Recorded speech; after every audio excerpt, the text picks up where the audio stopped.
The great space station Silenspire floated in the dark edge of the galaxy like a ghost from the past built by hands. Long gone, made from stone and metal, older than any living race, it stood still, surrounded by silence and mystery. No one spoke loudly on this station. Not even the bravest warriors dared to raise their voices inside its halls.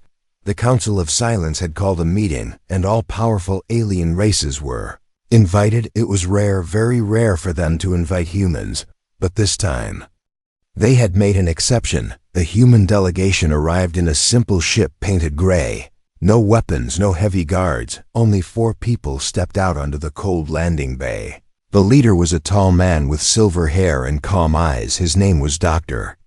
Elin Graves. Behind him came 2 quiet guards and 1 translator.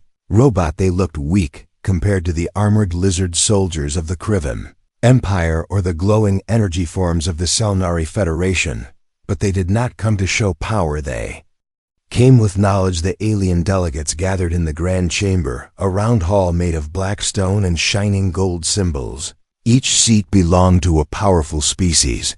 The Krivan sat with their claws resting on steel weapons. The Selnari floated in silence, their energy pulsing with bright colors. The insect-like Zekari clicked their mandibles softly as they watched the humans enter. None of them stood, none of them greeted the humans. They only whispered, and some laughed softly, not from joy but from pride. They believed humans were nothing but noisy children who had barely learned to fly among the stars.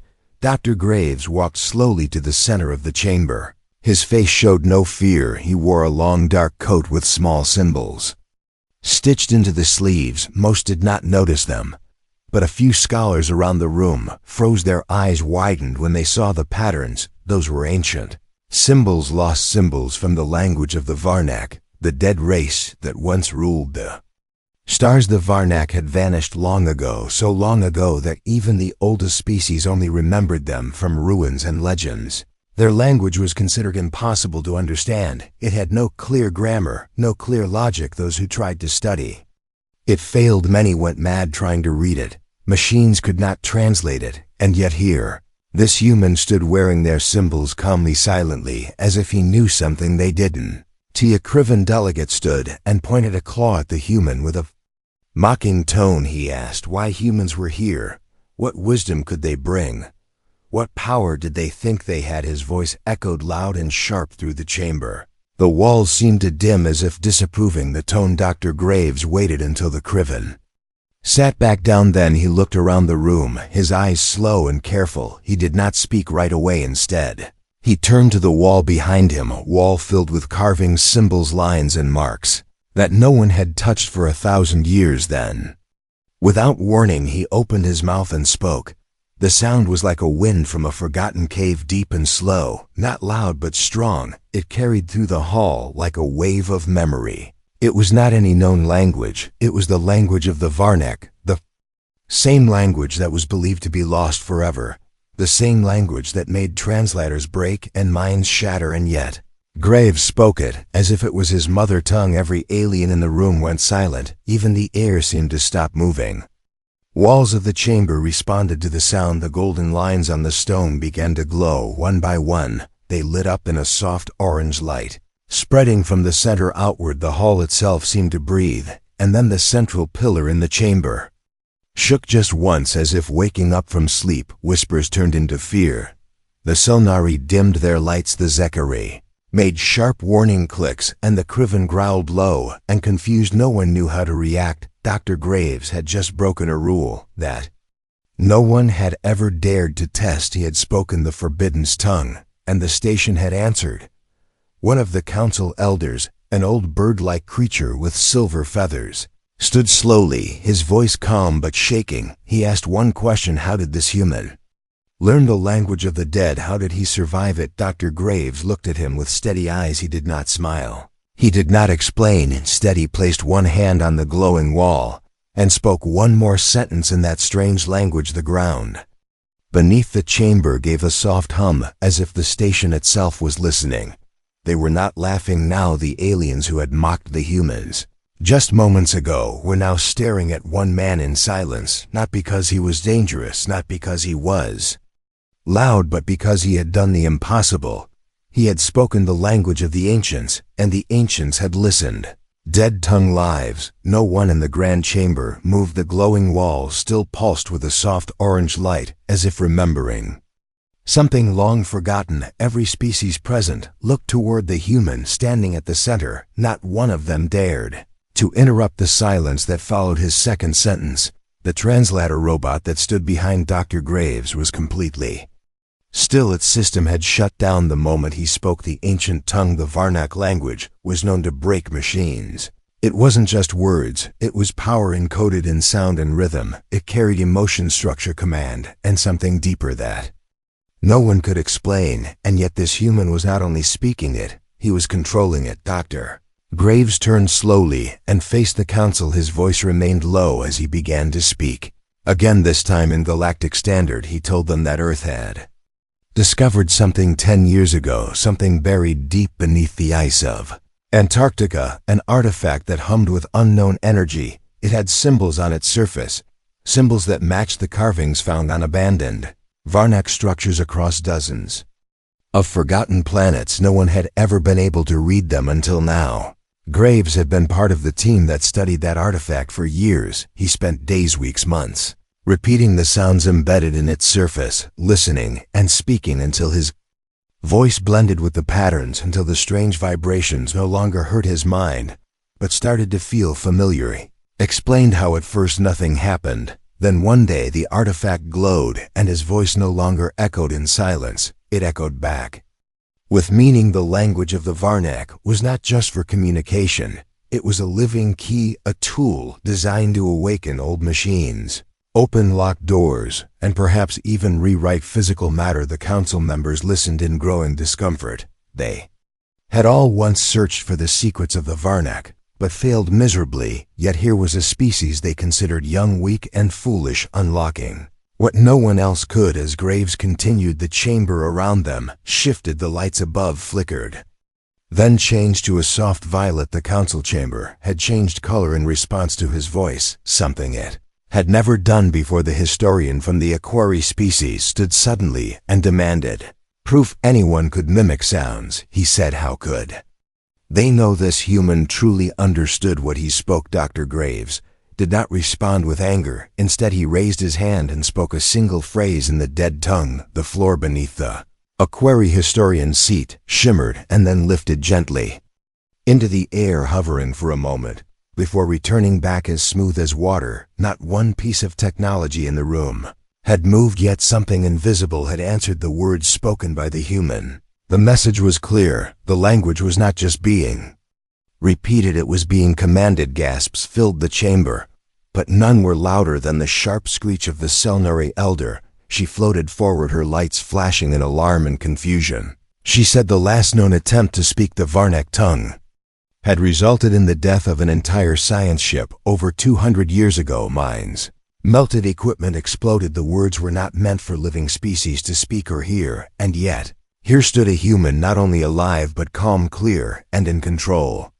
She demanded to know what made humanity different. Graves paused, and then said what no one expected. Maybe it is not that humans are different. Maybe it is that we are connected to them more than anyone else believed. Maybe the reason the words do not break us is because the Varnak did not fully disappear. Maybe they left something behind.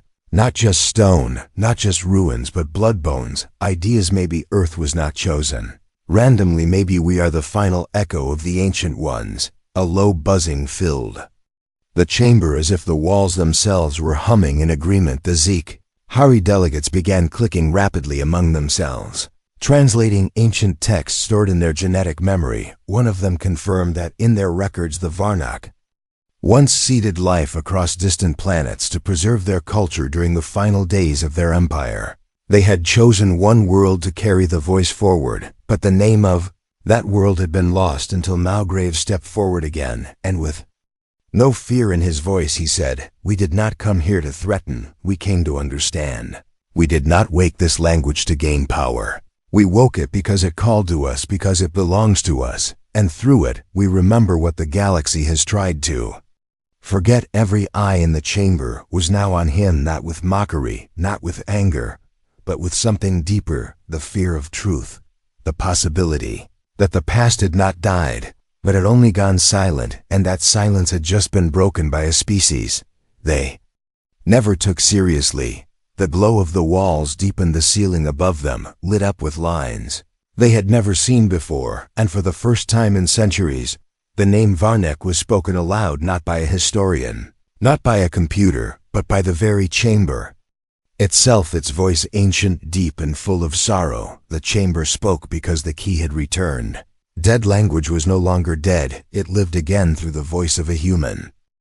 Reactions of fear and rage. The chamber trembled, not violently, but like something massive had stirred beneath its foundations. The kind of movement that spoke of ancient systems waking up, systems built before history was written, systems that only responded to the Varnack language. The alien delegates who had once smiled in amusement now looked like statues, frozen, unsure whether to run or kneel. The silence held for long seconds, but then it broke with the roar of General Tharn of the Krivan Empire. His voice thundered through the hall, accusing the human of using Forbidden's power, claiming it was a trick, a weapon meant to control the minds of the council. He stood tall, eyes burning with fury, his clawed hand reaching toward his energy blade, but the blade never left its holster the moment his hand touched the handle. The golden lines along the floor between him and Graves sparked and flared with a blinding light. Everyone turned as a protective barrier shimmered into existence between them, not created by technology, not triggered by buttons or code. It came directly from the station itself, responding to the human as if he were its master. Graves had not moved, had not raised a hand, had not shown fear, yet the station had protected him on its own. The Krivan general snarled but stepped back, not out of mercy, but because now he too understood that something far beyond his strength was at play. The chamber was no longer neutral. It was no longer just a place to talk. It was alive, and it had chosen to listen to the humana. Low vibrating tone echoed through the hall. The voice of the chamber once again spoke in the dead tongue, repeating the words Graves had used like a memory, playing itself out. The walls glowed brighter, the pillars showed images that none had seen before, faded holograms of Varnack City's ships, stars, and finally a face. A humanoid figure, tall, cloaked with the same silver eyes as Graves, but older and with marks across the forehead and the thighs. Exact shape as the ones sewn into Graves's sleeves.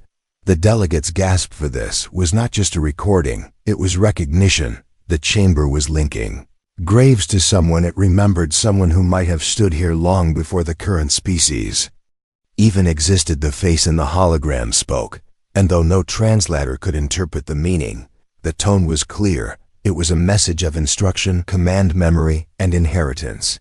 The past was not gone, it had simply waited for the right voice. Suddenly, another voice broke the spell, a shrill sound from the Zek. Hari scientists, she declared, this was dangerous beyond reason, that the Varnack were not gods, but manipulators, that no single species should ever hold this power. She demanded the human be detained and studied. She spoke not with hatred, but with desperation, because deep down she knew that what Graves had unlocked could not be locked again. Dr. Graves turned slowly to face her, his expression calm, but filled with something ancient, something unshakable. He explained that he did not seek to control. He sought to understand. The Varnack left behind a warning in their ruins, a phrase repeated in every world they touched, and now he spoke it aloud in the ancient tongue. The moment the words left his mouth, the air turned cold, not freezing, but heavy, as if gravity itself thickened, as if space remembered something dreadful. Phrase translated simply meant speak the voice and awaken the silence. The Zekari stepped back, her legs shaking, her antennae low. She understood now. This was no experiment, no science project. This was a legacy, and Graves was no longer just a man. He was the echo of something older and deeper than all of them. From the back of the room, a delegate from the silent stone-skinned Rellan race finally stood. They had not spoken in centuries, preferring only gestures, but now he walked forward slowly, his voice rough and slow. He said one sentence in the Varnack tongue. The walls did not respond, the lights did not glow, the chamber did not breathe. It was empty of reaction. The old Rellan turned to the others, and said only he can speak it, not just say it, not just mimic it, but live it. Weight of those words settled over every delegate like a shadow. The humans were no longer guests. They were no longer observers. They were now something else entirely, a threat or a salvation. No one could decide yet, but all knew one truth: the old power had returned, and it had chosen Earth. Graves did not celebrate. He looked tired, as if carrying something heavy inside his soul. He knew what came next. The council would not let this stand without challenge. There would be tests, politics, fear, and maybe war, but none of it mattered now, because the voice of the dead had returned, and he was its bearer. The hidden history of humanity, long before the council chamber echoed with forgotten language, long before the station responded to human voice. There was a place far from stars, cold and buried under miles of ice, a place on Earth where truth slept untouched by time. 10 years ago, deep in Antarctica, a team of researchers led by Dr. Eland Graves uncovered something no satellite had seen, no explorer had mapped. It was not stone or fossil. It was not metal of any known kind. It was smooth black and humming with a pulse like a heartbeat, slow and constant, as if waiting. The artifact was buried beneath layers of ancient ice, older than any human civilization, older than the last ice age itself, surrounded by strange patterns carved into the walls around it, symbols no human could read at the time. But the moment Graves saw them, something in him shifted. Not fear, not confusion, something deeper: recognition, the kind that lives in bone and blood, something he could not explain, and yet he knew those symbols meant something important, something that mattered more than he could yet understand. Research team had tried everything. They brought scanners, computers, language software, artificial intelligence, but nothing worked. No system could read the artifact. No machine could translate its message. They called in specialists from all over the world: linguists, cryptographers, mathematicians, even religious scholars, and all failed. Except Graves, who one night sat alone in the freezing dark and did something no one else thought to try. He spoke to it. At first he only whispered nonsense sounds, patterns he thought might match the markings. Then slowly, night after night, his whispers changed into rhythm, into tone. He started dreaming in symbols, waking with strange phrases in his mouth. He wrote them down, filled journals with impossible characters. He did not know why, but something inside him guided each stroke, like memory, like instinct, until one night the artifact responded. It began to glow, not bright, but soft, like a breath in the cold. A light that pulsed with his voice. It hummed when he spoke and dimmed when he paused. It was reacting, not just to sound, but to understanding. The researchers were shocked, the machines confused. But Graves knew this was no accident. He was not just speaking. He was remembering something humanity had forgotten. Long ago, the truth hit like a storm buried in the ice. Was not just a machine. It was a seed left behind by the Varnak in their final days. It held their language, their knowledge, their code, and perhaps something more. A genetic resonance that only humans could activate. For centuries, scholars had wondered why Earth was untouched by most alien records, why no species claimed to be our creator or guardian, and now the answer stood in glowing light before them. The Varnak had touched Earth, not to rule it, but to hide something within it. As Graves continued his work, he discovered that the language affected his body in strange ways. He healed faster, his senses sharpened. Sometimes, when he spoke, certain words, lights would flicker or electronics would fail. He was becoming something else, not supernatural, not divine, but aligned with something ancient, as if the language was tuning him like an instrument, adjusting every cell, every thought, to match the forgotten frequency of the builders. Other nations tried to take the artifact, but none could move it. It refused to respond to machines, refused to be lifted by force. It only hummed when Graves was near, only opened when he spoke, and inside it held records, data libraries of symbols spinning in light and pattern, and Graves understood every word. Governments panicked. They called it dangerous, tried to shut down the project, but it was too late. The Varnak had already chosen their vessel, not by accident, but by design. The artifact had waited, and now it had found its voice. Graves left Earth under the protection of a secret coalition, not as a soldier, not as a spy, but as a messenger carrying a language No other being could speak a language not meant for power, but for unlocking the very shape of space. When he stood in the council of silence when he spoke, and the walls answered, it was not just him speaking, it was the weight of human history behind him, not the history written in books, but the hidden truth buried under our skin that humanity was not just another race among stars, it was the echo of something older, the final seed of an empire that never truly died. The aliens around him feared what they could not control, but Graves felt no pride, only purpose. He knew the language was not a gift, it was a responsibility, and if misused it could destroy as easily as it could awaken. For every word held force and every phrase bent reality. The Varnak had vanished because they went too far, and now their legacy lived in human hands and mouths and minds. In silence the chamber shifted again, revealing new paths, new symbols glowing on the ceiling, ones never seen before, and only one man could read them.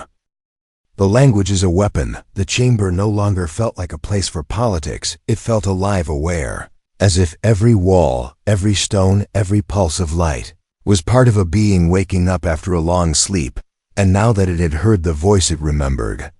It refused to go back to silence. In the center of it all stood Dr. Elin Graves, calm, still, and distant, as if he already knew what would happen next. His eyes scanned the glowing symbols overhead. He read them not with effort, but with understanding, as natural as breath, while the delegates watched with a mix of awe and dread. They had spent centuries studying the ruins of the Varnak, built machines to scan the walls, built labs around their broken cities, dug into moons and planets for fragments of data, and never found what they wanted, because the key was not metal or math, it was spoken, and it had to be spoken by one who felt the meaning, not just heard it. Graves was that speaker, not by training alone, but by blood, by inheritance, by something deeper. He raised his right hand, not in command, but in invitation, and spoke again, one phrase in the dead language.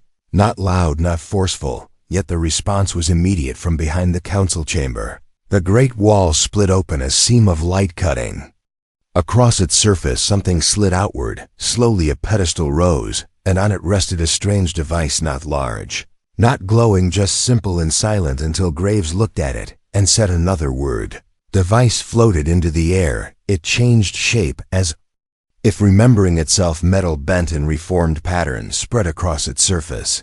It unfolded like a flower made of blades and mirrors, and then held still, suspended as if waiting for command. The delegates stood frozen, their guards reached for weapons, but none dared attack because they understood something. This was not technology in the way they knew it. This was not made to be held or fired or flown. This was something built with purpose on a level they had forgotten. One of the Selnari elders whispered a word in her language that meant shaping engine, a theory lost in their archives. It described a machine capable of altering reality by aligning matter through sound, through language, through will, and now it hovered before them. Triggered not by touch, not by code, but by voice. Graves had not just unlocked a tool, he had awakened a weapon. But Graves did not point it at anyone, he only studied it calmly and turned to the council. His words carried the weight of silence. When he spoke, he said, "This is not for destruction, it is not for war, it is memory solidified in metal and language. A tool made by those who shaped stars and erased mountains. It obeys because it knows. The voice not mine, but the voice of the Varnak, and that voice is now human." The chamber lights shifted again, pulsing in rhythm with his words. The walls behind the other delegates remained dark, cold, and still. No matter how many tried to mimic the sound, no matter how perfectly they repeated the phrases, the station did not answer them. Even machines with flawless memory could not activate the walls, because the language did not respond to sound alone, it responded to something living, to connection, to legacy. The Krivan general, now silent, stepped forward slowly, his claws open, not in peace but in challenge. He demanded the device be handed over to the council, that no one race should carry such a thing, especially not humans whom they still called untested. His words carried weight. Many delegates nodded agreement, not because they hated humans, but because they feared what this meant. Power once gone now returned, and not in their hands. Graves listened but did not argue. Instead, he said another phrase, a phrase that no one had ever recorded. A phrase that appeared nowhere in the archives, but the chamber responded before the final syllable left his lips. The floor beneath the weapon shifted, revealing more machines, more systems, each lighting up one by one, showing that this was not the only device. This was just the beginning. The delegates stared in silence. Some sat back in shock, others whispered to their aides, and slowly one thing became clear. The Varnak had not left behind a single weapon or a single language. They had left behind a system, a vast sleeping empire of tools and knowledge, hidden across the stars, all of which responded to the same voice. And that voice now came from Earth. The idea was too big, too dangerous. If humans could command these things, if they could activate ancient systems with a few words, then everything would change. Alliances would fall, military balance would crumble, science itself would need rewriting, because language would no longer be just communication, it would be control. And yet Graves did not smile. He showed no pride, no hunger for conquest. Instead, he stepped away from the floating device and said one last thing: this is not a gift, it is a test. The Varnak did not leave this for war, they left it to see if we could rise or fall with it. And now that it listens to us, the question is not what it can do. The question is what we will choose to do with it. As the lights dimmed again, the chamber seemed to lean closer. The machine returned to stillness, but it did not disappear. It waited, just as all the others would wait, for the next word, the right word, the final word. The trial of legacy. Silence that followed was heavier than any weapon. The delegates sat still, breathing slow, as if afraid that even sound might awaken something deeper in the walls of the chamber. They had just seen the impossible. They had just heard the forgotten. They had witnessed a human speak to the ancient systems, like a master calling his creation. And now the chamber waited for the council to decide what came next. But none of them were ready, because truth had shattered their understanding of power and bloodlines and history. And none of them wanted to believe that the smallest voice in the room had become the loudest. 3 hours later, in a hidden hall beneath the station, the emergency tribunal assembled. It was not public, it was not official. It was a gathering of the oldest and most powerful voices in the galaxy, brought together to ask one question: how could they stop what had already begun? No records were kept, no recordings allowed. But Graves was brought in alone, standing beneath old lights that cast shadows shaped like symbols. No translator, no guard, just the man and the truth written in his breath. The head of the tribunal was a creature older than most stars, a being of living crystal named Velarax, whose body glowed faintly with memory threads. He stared at Graves through eyes that had seen a dozen empires fall. He asked a simple question in a deep voice, slow and sharp like knives against stone: are you human or are you Varnak? Graves answered without hesitation: I am both and neither. I am what comes next. Council stirred at that answer. Some whispered that it was arrogance, others called it prophecy, but no one could deny the station had responded to him. No one else could make it breathe, make it move, make it listen. The truth was written not in documents, but in light and echo and silence, and Graves had become part of that silence. Speaking as its first voice in thousands of years, a scientist from the aquatic world of Sherlin presented evidence, genetic strands taken secretly from Graves during his journey to the station without consent. They had mapped pieces of his DNA and compared them to records of ancient remains pulled from Varnak ruins centuries ago. What they found had shaken even the most doubtful minds. Graves carried markers. No human should have markers that matched extinct blood patterns lost before humanity learned fire markers that responded to the machines built by hands long turned to dust. They did not say it aloud, but everyone knew what it meant. Humanity was not just another race evolved in isolation. They were connected not through war, not through trade, but through inheritance. Something the Varnak left behind had survived, and it was not technology. It was blood, it was language, and now it had found a voice once more. The tribunal argued for hours. Some claimed the human should be placed under constant observation. Others said the knowledge must be removed from his mind by force. Even if it meant destroying him, but none of them had answers for the deeper fear if Graves was stopped. Who would stop the language itself? Who would shut the mouths of machines older than memory? Who would command the systems scattered across the stars that were now waiting for one voice, only one voice? Graves stood silently as they debated his fate. His heart did not race, his hands did not shake. He had known this would come. He had seen it in the cold light of the Antarctic ruin. He had felt it when the first symbol burned into his skin during a dream he never told anyone about, and now he simply listened because every word they spoke confirmed the truth. They feared him not for what he had done, but for what he might become finally. Velarax raised one crystal arm and called for silence. He looked at the others and said, "We are not here to decide the fate of a man. We are here to decide the future of our council, our galaxy. And maybe the truth is not that he has power. The truth is that we lost ours a long time ago, when we buried the past instead of listening to it."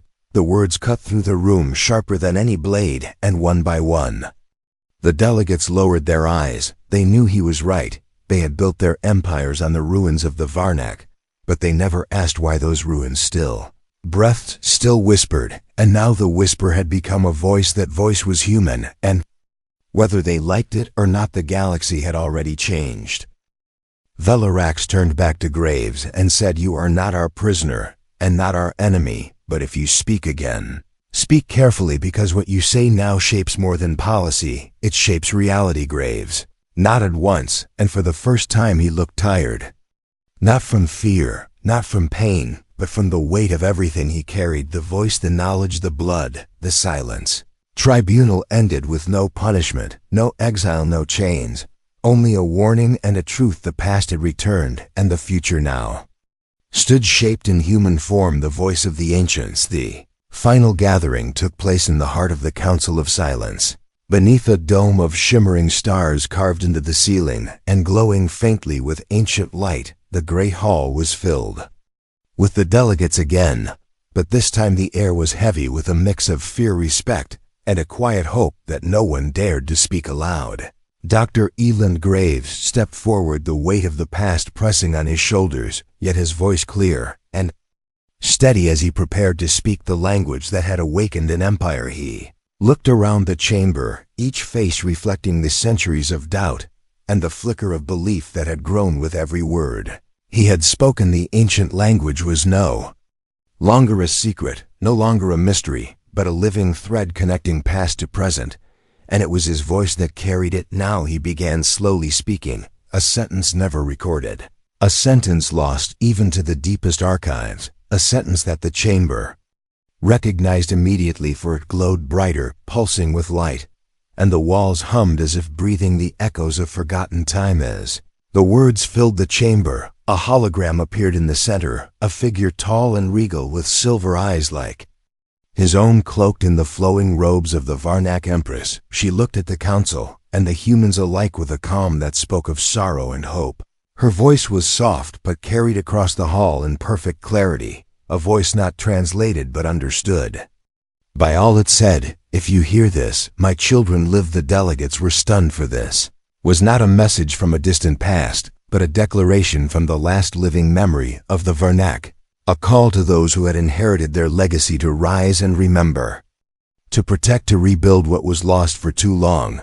The galaxy had believed the Varnak dead, but they were not dead. They had lived through their descendants, and now through humanity, the living continuation of their empire. Whispers turned to awe. The council no longer saw humans as strangers or newcomers, but as heirs to a great power and responsibility. The silence that had once separated them was broken by the voice of one man who had dared to speak the dead language and awaken the sleeping. Past the Empress's hologram faded, but her words remained like a promise etched in light that this was only the beginning. Delegates stood and one by one bowed, not in submission, but in recognition. The galaxy had changed forever because the voice of the ancients was no longer silent, and it spoke through humanity. The fear of the unknown was replaced by a cautious respect, and the hope that what had been lost could be found again in unity and understanding. Dr. Graves looked out over The assembly knowing that his journey was only starting, that the challenges ahead would be greater than anything he had faced, but for the first time. He felt that the weight of the past was also a gift, a guide to shape the future. The language of the Varnak was not just words, but a bridge between worlds, between times, between species, and through it humanity could become more than it ever dreamed. Chambers slowly dimmed, the stars above pulsed once more, and the council adjourned not as enemies, but as allies bound by a shared history and a future to build together. The voice of the dead had awakened, and with it the hope of a new era, a time when silence would no longer mean forgetfulness but remembrance and strength. And as the great doors closed behind the humans and aliens, alike one thought remained clear in the mind of Dr. Graves. The past had returned, but it was the future that awaited. The voice of the ancients was now the voice of humanity, and it would be heard across the stars.